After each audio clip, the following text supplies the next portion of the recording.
as we say farewell to the greatest tennis player of all time. We're back in New York City at the US Open, and the show must go on. New York, go easy on me tonight. The top 10 has been demolished, with only half of the best remaining.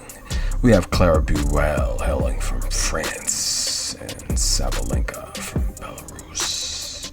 Clara Burel is a lucky qualifier, having saved match point in the qualifying round. She finds herself here on a 5-match win streak, the best so far of this year.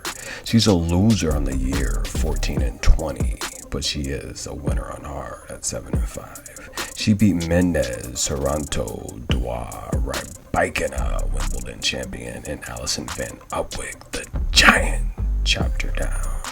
Sabalenka's won 2 in a row, taking out Harrison, and Kaya Kanepi also saving a match point. We have 2 ladies that probably shouldn't be here, but someone's always gotta go. Sabalenka's the more established player, she needs no introduction, but Clara Burel is on the rise.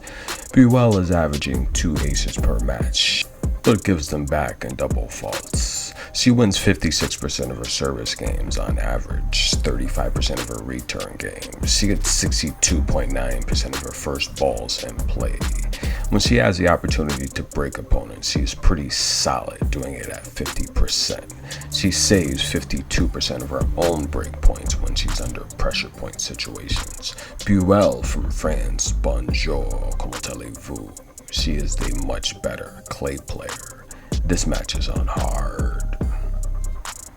Last time out, we saw Sabalenka nearly break the boom microphone on the baseline, practicing her inner Mike Tyson. Sabalenka can lose control at any given moment. She can't be stopped. She averages 7 aces per match. She's phenomenal on her serve. She only wins 68% of her service games, which is low for a top 10 player. She wins 36% of her return games, which is also an indication that she is volatile. She gets 69% of her first balls in play and breaks opponents when pressured at 47%. She saves 55% of her own break points, and this is a match where she'll need to be consistent. She's much stronger than Burel, and that's going to put a lot of pressure on the younger French woman. I'm going to get straight to the point. If Sabalenka can keep her cool, she's got a shot at the Sweet 16. However, if she loses her cool, we might see her watching the rest of this tournament in Belarus. Sabalenka's made it to the semifinals here before. That came 2021 last year. She's made the Wimbledon semifinals last year as well. She made the Roland Garros round of 32 last year and the Australian Open round of 16 back-to-back last consecutive years. Sabalenka's a far superior experienced athlete in this matchup, but the question is, can she keep her cool?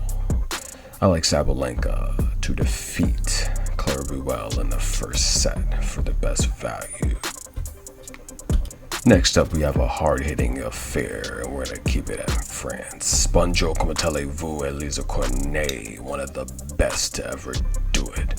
She's taking on American Danielle Collins, and you're going to need earplugs for this one. There's going to be a whole lot of screaming, yelling, and hitting in this joint tonight.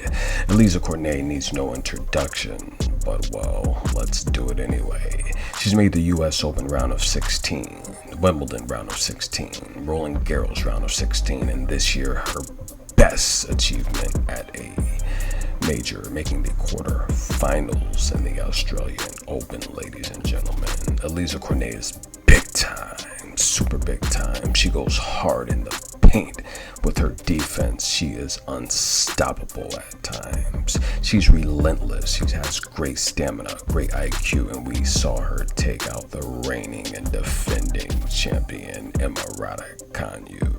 Listen here, ladies and gentlemen. Elisa Cornet is one of the greatest from France to ever play the game. She's taking on Danielle Collins, who well, she can be a bit volatile at times. Danielle Collins is from America, two-time NCAA champion, and she brings it every time.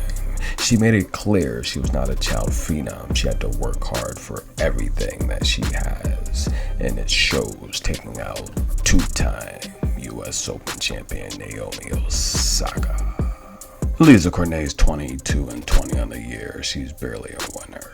She's 12-10 on hard, and that's a bit mediocre. We saw her take out the reigning and defending champion, no longer defending Raducanu. She took out Senekova in the second round, who was a great two-way player. Alizé's won 6 of her last 10 matches. We've seen wins over Yastremska, Clara Towson, Caroline Garcia, which was huge. Alizé averages 2 aces per match. She wins 66% of her service games, 36% of her return games. She gets 66% of her first balls in play. She breaks opponents at 44.4%, and she saves 55% of her own break points. Keep it short and sweet. Alizé Cornet is defensive. She's a rally player. She wants to force you into making mistakes. Can she do that with Danny Mal? Danielle Collins averages 3 aces per match. She wins 69% of her service games, 36% of her return games. She gets 69% of her first balls in play and breaks opponents when they're pressured at 45%. She saves 54% of her own break points. Danielle Collins is ranked 19th. She slid after a horrible injury-riddled year. She's been inactive for quite some time. She's one of the top American prospects for the future of women's tennis, and she is big time if you follow her career. She's very powerful. Her backhand's her favorite shot, and she can isolate anything you can throw at her. Her power makes you think twice about your next shot. That's going to be very concerning to me for Alizé Cornet. Alizé has called it quits, and this may very well be her last match of her career. I like Danielle Collins to win the first set. If Alizé's going to keep her career going, she's going to have to make some serious adjustments, because that firepower of Danielle Collins is nothing to be played with. We'll have fire marshals on standby, because this may get out of control raging. Thanks for listening to this preview and prediction video. Please like, subscribe, and comment below, and donate to the PayPal channel if you'd like more free locks like this.